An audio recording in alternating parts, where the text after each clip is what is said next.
I'd like to welcome people to Introduction to Psychology.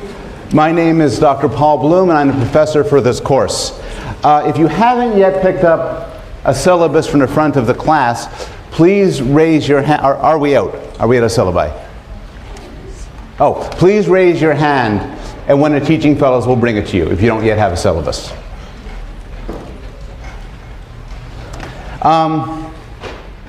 The syllabus is also available on this website. This website will become important to you should you choose to take this class. It will include the syllabus, which will occasionally be revised well in advance. Also, all of the class material will be on this site, including copies of the slides I'm presenting, including these slides right now, practice exams, and any details on the written assignments. So you'll need to use this website regularly to keep in touch with the course. Today will be a short class. What I just want to do today is orient you, tell you what this course is about. I know this is shopping period, and I want to give you a good sense of what you'd be in for if you took this course. I want to go over the style of the classes, the evaluation, the readings, and so on, and then give some examples of some of the specific topics that we'll be covering. But before I get started, I have to point out something a little bit unusual about this class. We are being filmed. This course is one of 7 courses chosen to begin the Yale University Open Educational Resources Video Lecture Project. And what this means is that when the year is over, these videos will be available on the internet free for anybody who wants to see them. And ideally will be accessed by people across many different countries, some who would not normally have access to a university education. I see this as a good and honorable use of Yale's resources, and of course it's also part of Yale's plan for world domination. So because of this, a Yale University production team from the Center of Media Initiatives is going to be taping all the class lectures, and they're up there. The idea is that this should be as unobtrusive as possible, and the classroom experience should essentially be the same as if they're not there. So it's their intention to tape the lectures, to tape me and sometimes the slides, but not tape your faces or voices, so we're not having you sign release forms. 2 things. One thing is, personally, I have to remind myself not to use profanity, because children may be watching, so I'll try not to do that. There's also another complexity. If you are in the front row, or the second row, or the third row, it is possible that some part of your head, your back, or even your face might end up on film.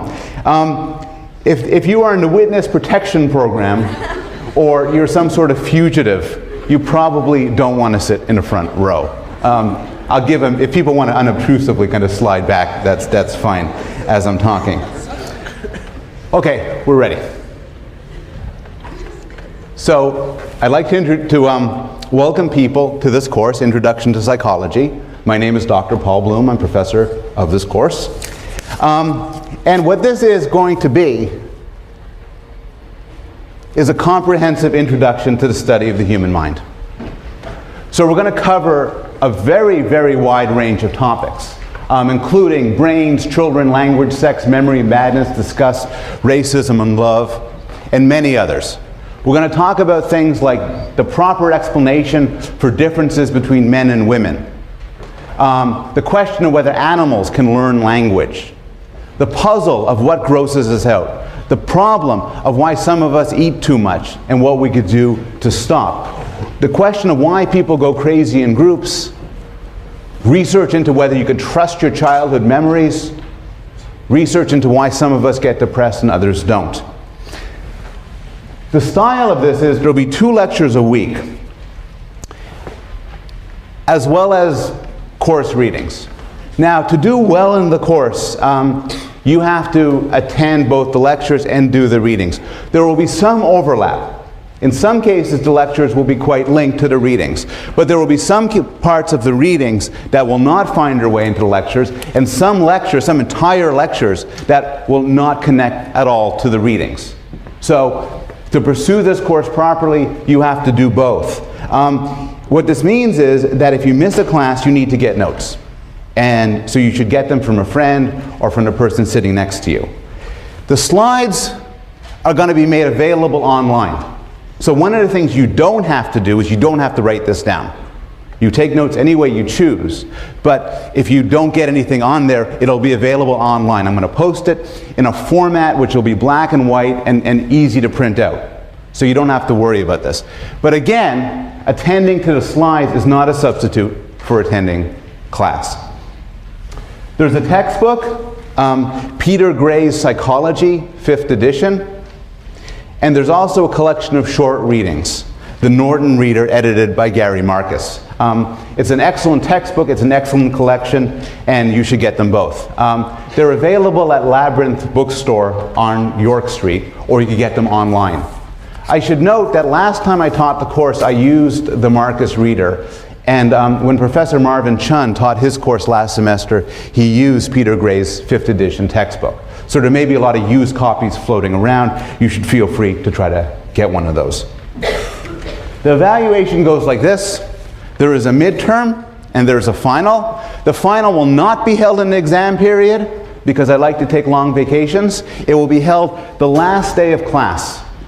The exams will be multiple choice and short answer, fill in the blank, that sort of thing. Prior to the exams, I will post previous exams online, so you have a feeling for how these exams work and so on. There will also be review sessions. Starting at the beginning of the 3rd week of class, that is not next week but the week after, on Monday, each Monday I'm going to put up a brief question or set of questions which you have to answer. And your answers need to be sent to your teaching fellow, and you'll be given a teaching fellow, assigned one, by Friday. This is not meant to be difficult. It's not meant to be more than 5-10 minutes of work. But the point of the question, 15-20 minutes of work. But the point of the question is to motivate people to keep up with the material and do the readings. These questions will be marked pass-fail. I expect most everybody to pass all of the questions. But it's just to keep you on track and keep you going. There's a book review, a short book review to be written towards near the end of the class. I'll give details about that later on in the semester. And there's also an experimental participation requirement. And next week I'll hand out a piece of paper describing the requirement. The point of the requirement is to give you all experience actually seeing what psychological research is about, as well as to give us hundreds of subjects to do our experiments on. The issue sometimes comes up as to how to do well in the course. Here's how to do well. Attend all the classes, keep up with the readings. Ideally, keep up with the readings before you come to class. And one thing I would strongly suggest is to form some sort of study groups, either formally or informally. Have people you could talk to when the prior to the exams, or she's patting somebody next to her. I hope you know him. And in fact, what I'm going to do, not this class, because it's shopping period, I don't know who's coming next class or what, but I'll set up a few minutes prior at the beginning of class for people just to introduce themselves to the person next to them, so they have some sort of resource in the class.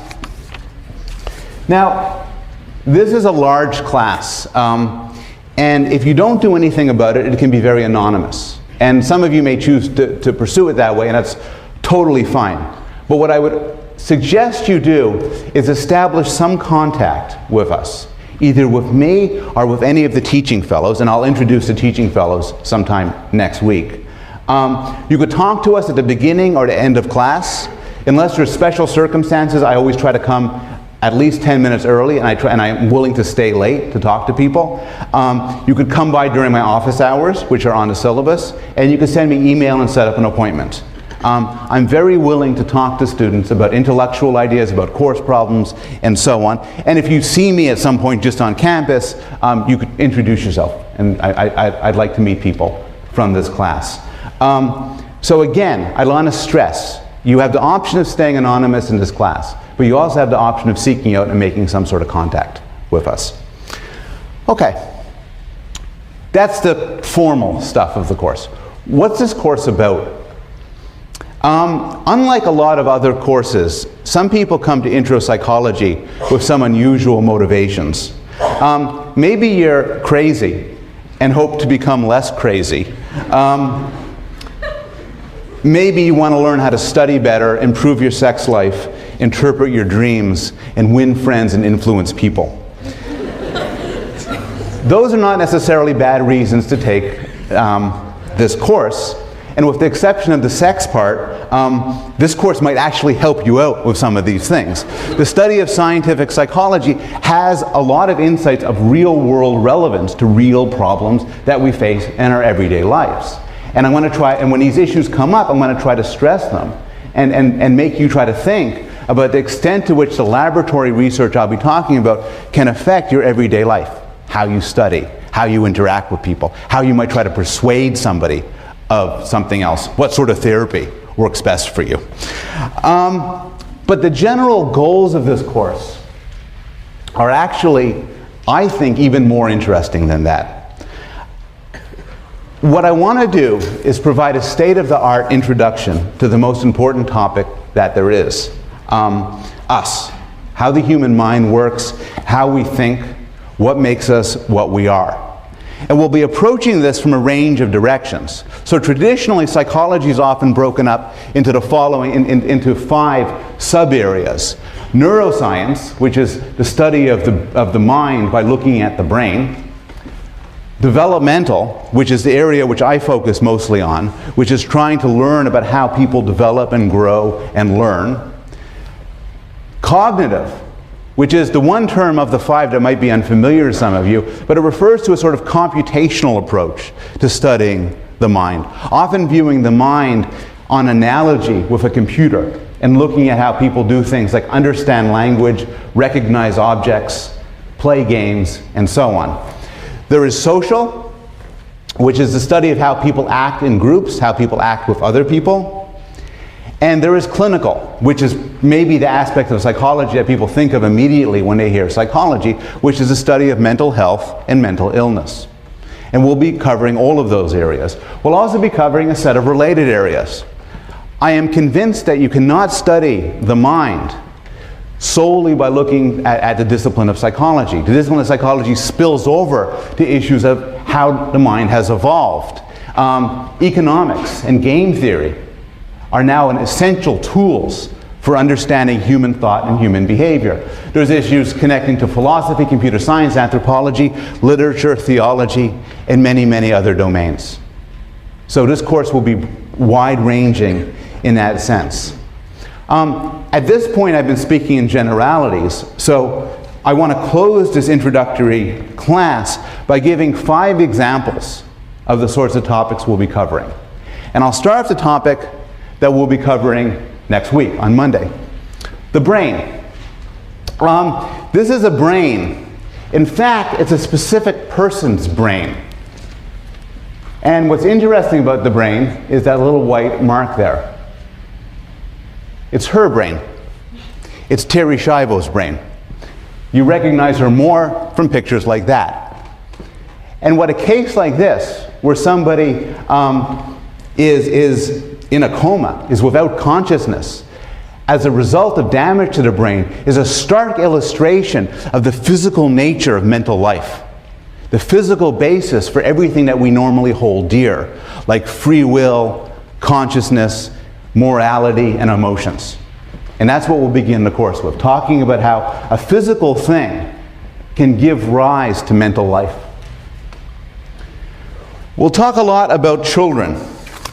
This is actually a specific child. It's my son Zachary, my younger son, dressed up as Spider-Man, but it is Halloween. No, it's not Halloween. Oh. No. There's more to say about that. I study child development for a living, and I'm interested in several questions. So one question is just a question of development. Everybody in this room can speak and understand English. Everybody in this room has some understanding of how the world works, how physical things behave. Everybody in this room has some understanding of other people and how people behave.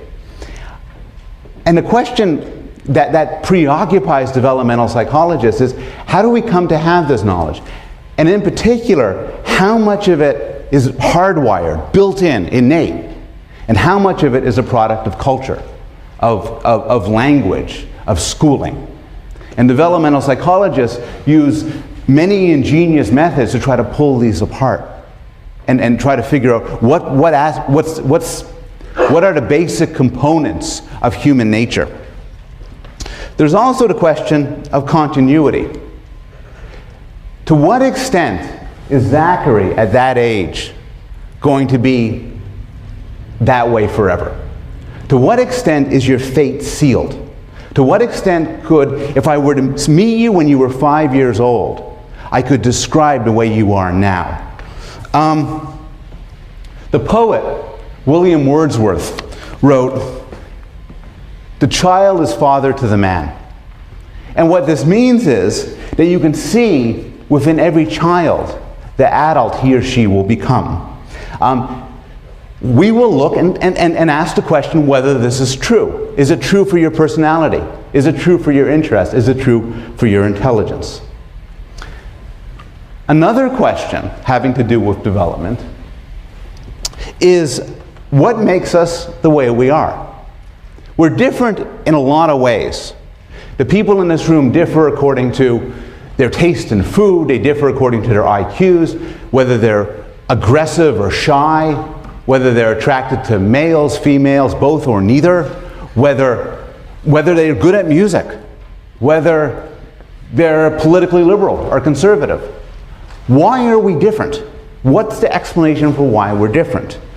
And again, this could be translated in terms of a question of genes and environment. To what extent are things the result of the genes we possess? To what extent are individual natures the result of how we were raised? And to what extent are they best explained in terms of an interaction? One common theory, for instance, is that we are shaped by our parents. This was best summarized most famously by the British poet Philip Larkin, who wrote, they mess you up, your mom and dad. They may not mean to, but they do.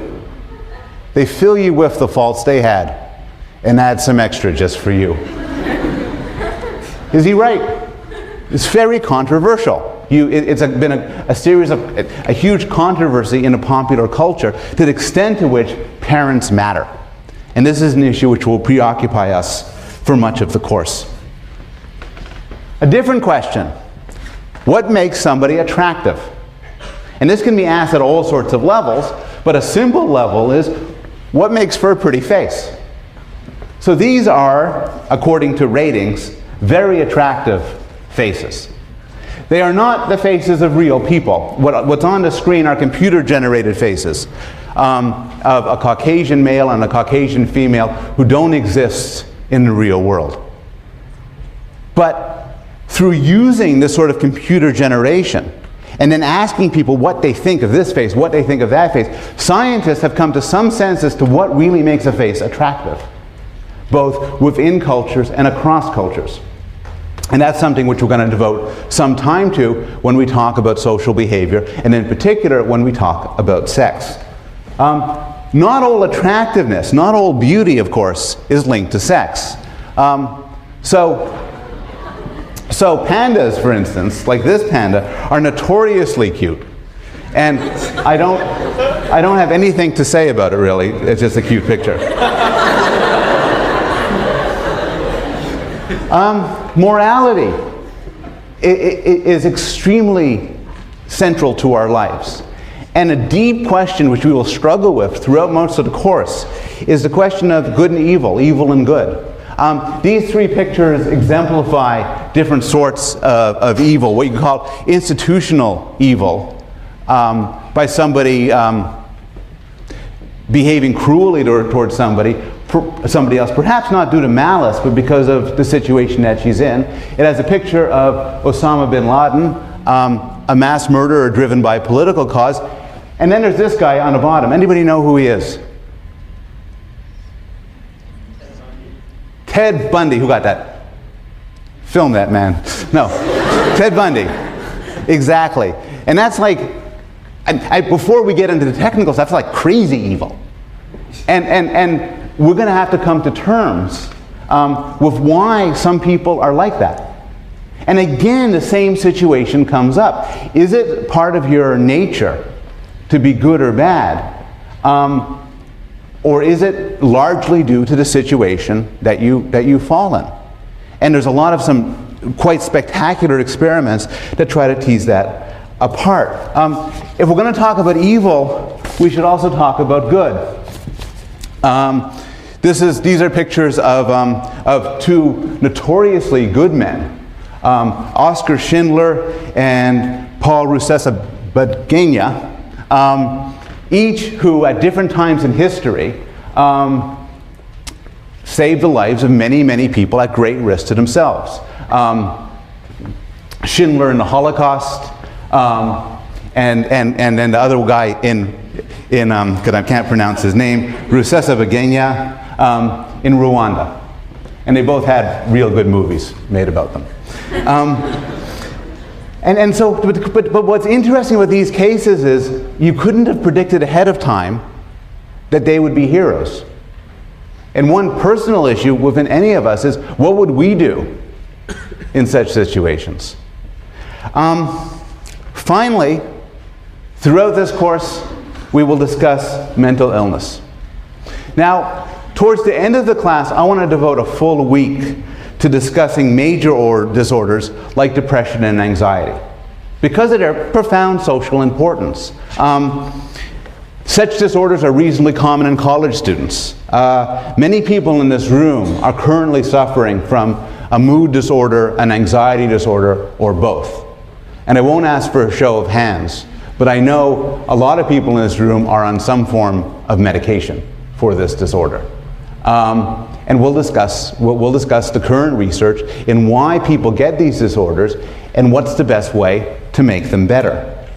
But I also have a weakness for the less common mental disorders that I think tell us something really interesting about mental life. So when we talk about memory, for instance, we'll talk about disorders in memory, including some disorders that keep you from forming new memories, as well as disorders of amnesia, where you forget the past. And these are extraordinarily interesting for all sorts of reasons.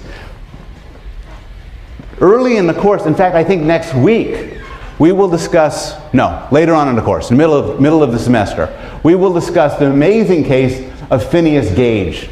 Phineas Gage was a construction worker about 100 years ago. Due to an explosion, a metal pipe went through his head like so. Miraculously, he was not killed. In fact, his friends, it went through his head, ended up 100 feet away, covered with brains and blood. And Phineas Gage sat down and go, oh. And then on the way to the hospital, they stopped by a pub. Have some cider.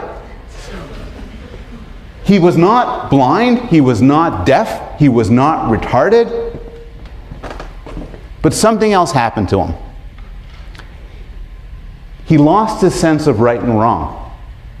He lost his control. He used to be a hard-working family man. After the accident, he lost all of that. He couldn't hold a job. He couldn't stay faithful to his wife. He couldn't speak for 5 minutes without cursing. He got into fights. He got into brawls. He got drunk. He lost his control. He ended up on a circus sideshow, traveling through the country with the big steel pipe that went through his head. And this is, again, an extraordinary example of how the brain can give rise to the mind, and how things that go wrong with the brain can affect you in a serious way. We'll discuss cases of multiple personality disorder, where people have more than one personality, and also discuss the debate over whether such cases are true or not, whether they could be taken as a real phenomena or a made-up phenomena, there's a matter of a lot of controversy. And then we'll even discuss some rarer cases, like Capgras syndrome. Capgras syndrome is typically, there's hundreds of cases, not many, hundreds of cases. It's typically the result of some sort of stroke. And what happens to you is very specific. You develop a particular delusion. Like it's getting dark. And the delusion is that the people you love the most have been replaced. They've been replaced by aliens or robots. Thank you. By Martians, by CIA agents, by trained actors and actresses. But the idea is the people you care for the most, you believe are gone. And this could lead to tragic consequences. Capgras syndrome is associated with a very high level of violence. One man in Australia a couple of years ago was under the delusion that his father was replaced with a robot and cut off his head.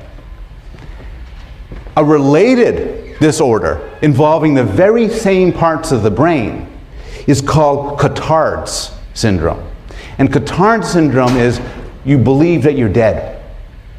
You believe that you're dead. You are persuaded that you're dead. You're walking around, you know you're walking around, you know that there are people around, but you think that you're dead.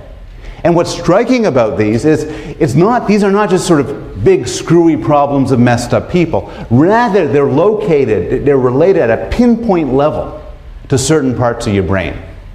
And we're going to talk about the best modern theories as to why these syndromes occur. Now, the reason to be interested in them, again, is not because they're frequent. They aren't. And it's not because of some sort of gruesome, morbid curiosity. Rather, by looking at extreme cases, they can help us best understand normal life. Often by looking at extremes, it throws into sharp contrast things we naturally take for granted. The issue of psychopathy, of people who either due to brain damage or because they're born that way have no moral understanding, can help us cope with questions of free will and responsibility, of the relationship or difference between mental illness and evil. Multiple personality cases force us to address the question of what is a self. To what extent are all of us composed of multiple people? And to what extent are we a single unified person over time? Cases like Capgras are important because they tell us about how we see the world. They tell us, for instance, that there's a difference between recognizing something, in a sense that you could name it, and knowing what it is. And so by studying these abnormal cases, we can get some insight into regular life. So that's the end of the illustration of the example topics. The syllabus lists many more. I'll end by telling you that there's a lot of stuff that we'll be talking about, that I want to talk about, that I am not expert in. And fortunately, there is a community at Yale of the best scholars and teachers on the planet. And so it would be a shame for me not to use them to cover some of these issues. And so I'm going to include 4 guest lecturers. The first one is Dr. Marvin Chun, who teaches the Introduction to Psychology course in the fall, and is my competition. And he's going to give an amazing lecture on cognitive neuroscience, especially the cognitive neuroscience of faces. Dr. Susan Nolan Huxema is the world's authority on depression, and in particular on sex differences in depression. And she's going to talk about this towards the end of the course. Kelly Brownell is going to talk, is the head of the Rudd Center, focuses on obesity, eating disorders, dieting, and he'll talk about the psychology of food. And finally, Dr. Peter Salovey, Dean of Yale College, is going to come to us on Valentine's Day and tell us everything he knows about the mysteries of love. All of these details are in the syllabus, and I'll stick around and answer questions. Hope to see you next week.